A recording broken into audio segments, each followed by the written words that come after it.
Let me tell you a tale that predates humanity itself, the story of Lucifer, perhaps the most tragic fall from grace in all of existence.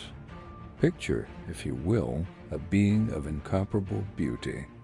Lucifer, an anointed cherub, was crafted with such perfection that his very essence radiated with every precious stones of heaven and all the different pipes and timbrels.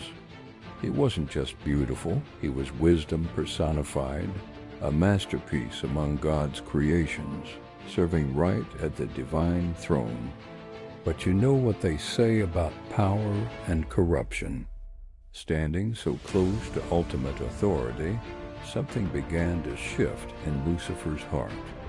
Pride, that sneaky little emotion, started whispering to him, "Why serve when you could rule?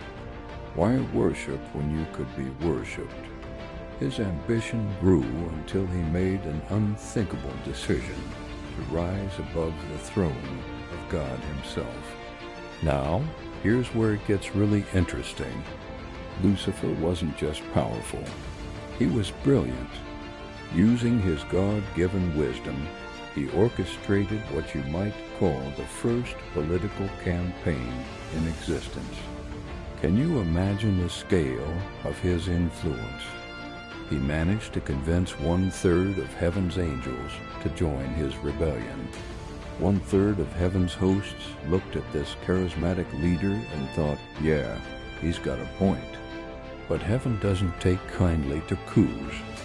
What followed was the first war, not on earth, but in heaven itself. Michael and his loyal angels faced off against Lucifer and his followers. The battle was epic, but the outcome was never really in doubt. Lucifer and his rebels were cast out, evacuated from heaven like unwanted intruders. Here's a mind-bending detail many don't realize. All of this happened before humans even existed. That gap between Genesis 1:1 and 1:2, that's where this cosmic drama played out.